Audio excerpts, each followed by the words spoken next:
नमस्कार मित्रों। आज मैं आप लोगों को कुंडली के किन किन भावों से क्या क्या विचार करना चाहिए उसके बारे में आपको बतलाता हूँ। सबसे पहले कुंडली का लग्न विचार करना चाहिए। लग्न जो होता है वह किसी भी मनुष्य के शरीर जीवन के बारे में होता है। वो सारा दृष्टिकोण एक नज़र में दे देता है। तो उसके लिए क्या विचार किया जाता है? यो भाव स्वामी सौम्याभ्याम, यो भाव स्वामी सौमाभ्याम युक्तो दृष्टो अयमेधते पापश्च एतत् अन्यथा गेया जन्मतः पृच्छाद्युवा। जिस भाव पर उसके स्वामी की दृष्टि हो या मित्र की या शुभ ग्रह की दृष्टि हो, उस भाव की वृद्धि होगी।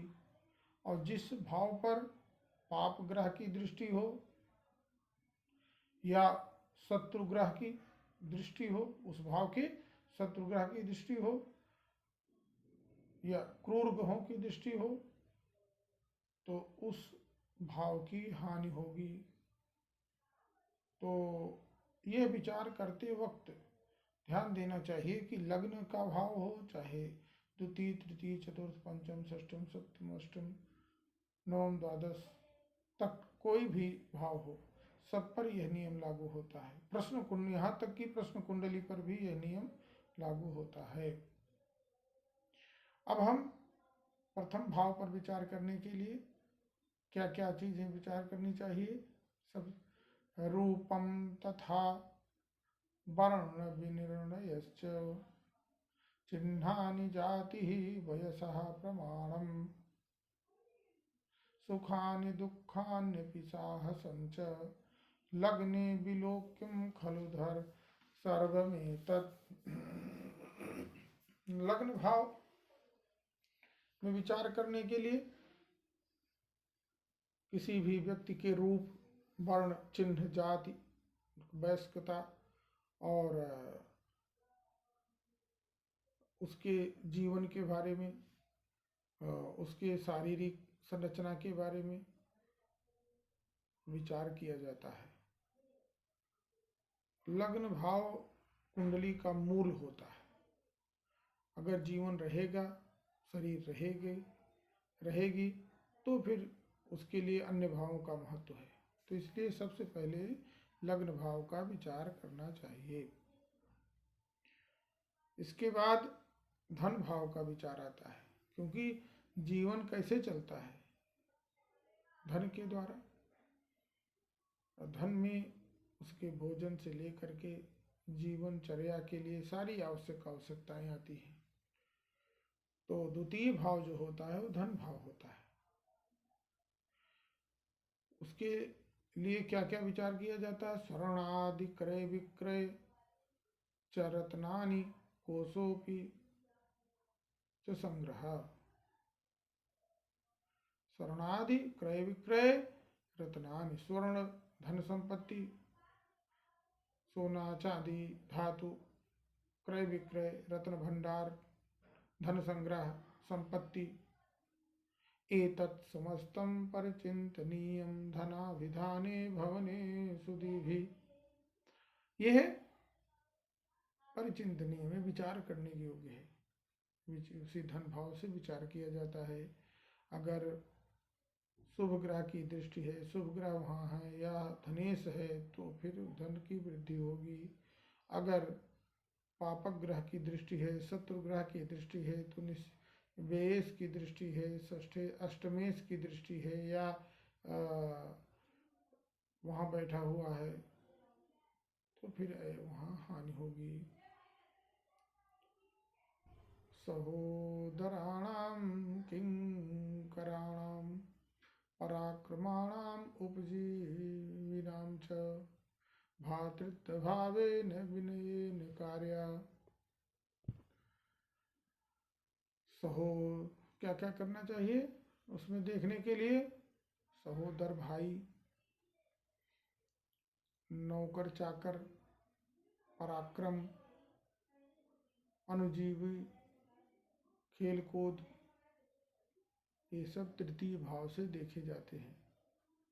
तृतीय भाव अगर मजबूत है तो उसके भाई उसका साथ देते हैं, और जिसका भाई साथ दे तो समझिए कि संसार में सब कुछ उसे प्राप्त हो गया। आज के युग में भाइयों से लोगों की ऐसी दुश्मनी हो गई कि दूसरे से प्रयास लोग करके मित्रता निभाते हैं, लेकिन भाइयों से दूरी बना लेते हैं।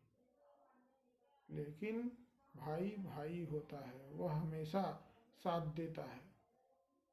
रावण जैसे दुष्कर्मी का भाई कुंभकर्ण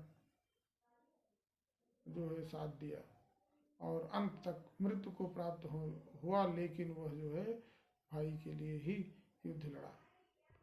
लेकिन एक भाई और उदाहरण है जो विभीषण का। तो इस तरह से सहोदर भाई विभीषण होगा कि कुंभकर्ण होगा, ये विचारणीय विषय तृतीय भाव से किया जाता है। सुहृद गृहग्राम चतुष्पदो वा क्षेत्राद्यम आलोककनं चतुर्थे दृष्टे शुभानां शुभयोगतो वा भवे प्रवृद्धि नियमेन तेषाम्। चतुर्थ भाव जो होता है मातृभाव होता है, माता का घर होता है। वहाँ मित्र, माता, मकान, घर, गांव, खेती बाड़ी, ये सब चतुर्थ भाव से विचार किया जाता है। शुभ ग्रहों का योग है तो शुभ फल होगा, और पापक ग्रहों का योग है तो खलमंडल होगी, गृह में घर में दिक्कतें आएंगी। बुद्धि प्रबंधात्मज मंत्र विद्या नीतिश्च गर्भ एतत् समस्तम। क्या है? बुद्धि। पंचम भाव से क्या देखते हैं? सुत भाव होता है, पुत्र भाव होता है, वहाँ पहले बुद्धि देखा जाता है। बुद्धि बुद्धि की बात पुत्र, संतान, वंश के बारे में, और गुप्त विचार के बारे में विचार किया जाता है। विद्या, ज्ञान के बारे में विचार किया जाता है। नीति के बारे में और गर्भ के बारे में पंचम भाव से विचार किया जाता है। बैरी ही षष्ठ भाव से क्या करते हैं? बैरी व्रातम क्रूर कर्मा मयानाम चिंता शंका मातुलानां विचारः होरा परावार पारं प्रयाति एतत् सर्वं शत्रुभावे विचिन्त्यम्। षष्ठ भाव से, छठे भाव से शत्रु का घर होता है। उसे शत्रु के बारे में विचार करना चाहिए कि शत्रु कैसे होंगे, बहुत से शत्रु होंगे कि एकाक शत्रु होंगे, या शत्रु की स्थितियाँ क्या होगी, वह परेशान करेंगे, या शत्रुहंता योग है कि आप शत्रु का नाश करेंगे। तो शत्रु का घर है, शत्रु का विचार होता है उससे। कुकर्म, क्रूर कर्म और कुकर्म के बारे में विचार होता किया जाता है। रोग के बारे में, व्याधि का भी घर है वो। षष्ठेश हमेशा रोग उत्पन्न करता है। जब उसकी दशांतर दशा आती है तो वो रोग देता है। तो इसलिए और मामा का भी विचार किया जाता है। चिंता,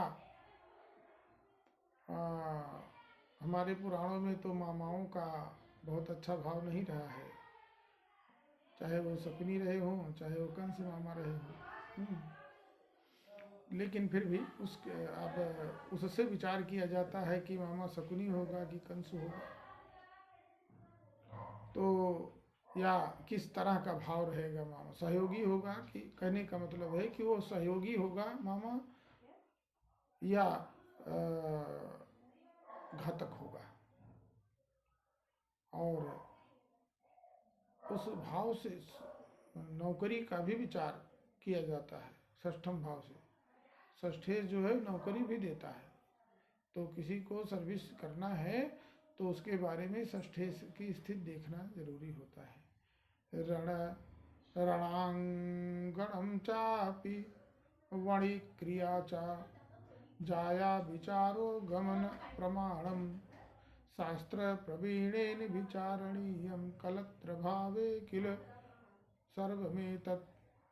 कलत्र माने पत्नी भाव, जाया भाव। सप्तम भाव जो होता है वो जाया पत्नी के लिए होता है।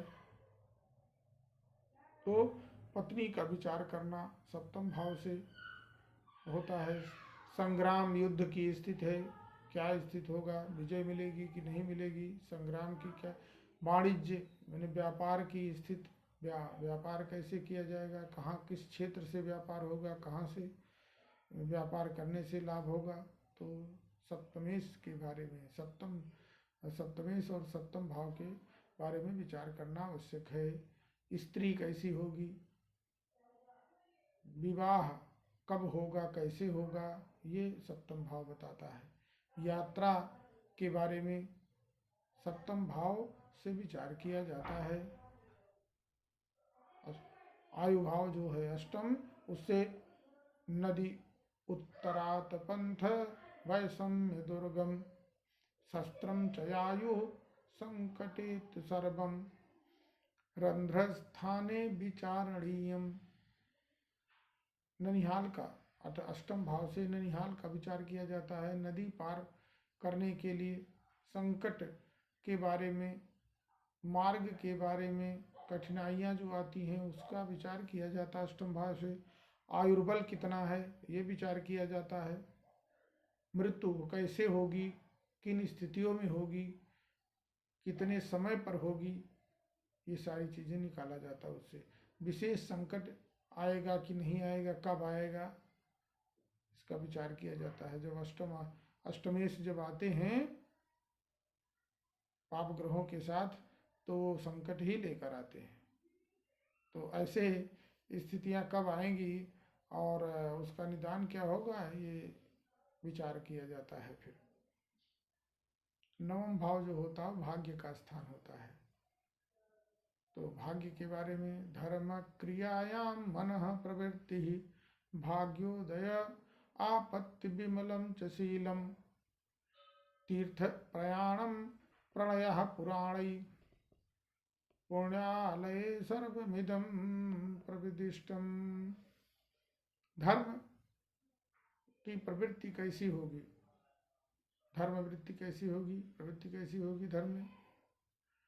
भाग्योदय कब होगा, कैसे होगा, सुशीलता, तीर्थ यात्रा, विनम्रता, विनय, प्रणय और पुराण श्रवण आदि का विचार भाग्य भाव से किया जाता है। और दसम जो होता है भाव, वह लग्न से दसम, वो क्या होता है, राज्य भाव होता है। सरकारी की नौकरी सरकारी मिलेगी कि नहीं मिलेगी, या राज्य सुख मिलेगा कि नहीं मिलेगा, राज्य मिलेगा कि नहीं मिलेगा। व्यापार मुद्रा नृपमान राज्यम प्रयोजनम चापि पितुस्तथैव महत्फलात्ति खलु सर्वमेतद् राज्याभिधाने भवनं विचार्यम। व्यापार, मुद्रा, राज सम्मान, राज्य, पिता, पिता के बारे में, तो पिता का घर भी है वो, और विशेष कर्मों की सफलता आदि के बारे में दसम भाव से विचार किया जाता है। 11वां भाव लाभ स्थान है। लाभ भाव कि गजा स्वहेमांबर छत्र जातम आंदोलिका मंगल मंगलानि लाभ कलैखम अखिलम विचार्यम एतत्तु लाभस्य गृहज्ञैः। हाथी घोड़े वाहनों का विचार। अब पहले हाथी घोड़ा का राजा महाराजा बड़े बड़े लोग हाथी घोड़ा से रखते थे, उससे चलते थे। अब तो लोग कार रखने लगे हैं, अनेक प्रकार के वाहन हैं। घोड़ा को लोग मोटरसाइकिल कहने लगे हैं। और पालकी जो होती थी, पालकी का के लिए अब बात रह नहीं गई। पीनस पालकी बहुत पहले चलता था, शादी ब्याह में लोग ले जाते थे, वो सब चीज़ें खत्म हो गई हैं, कार चल गया है, यही पीनस है, यही पालकी है। तो वाहन सुख के बारे में विचार किया जाता है, और स्वर्ण, फिर वस्त्र के बारे में, छत्र के बारे में, ये सब विचार करते हैं। मोटर कार के बारे में, आय के बारे में, लाभ कैसे होगा, कहाँ से होगा, किस क्षेत्र से होगा, 11वें भाव से विचार किया जाता है। और द्वादश भाव जो होता है व्यय, खर्च का होता है। हानिर्दानम व्ययश्चापि दंडो निर्बंध एव च सर्वम एतत् व्यय स्थाने विचिंतनीयम। व्यय स्थान से देखा जाता है कि खर्च होगा अधिक कि लाभ। ज़्यादा खर्च होगा तो कंगाल बना देगा, और लाभ अधिक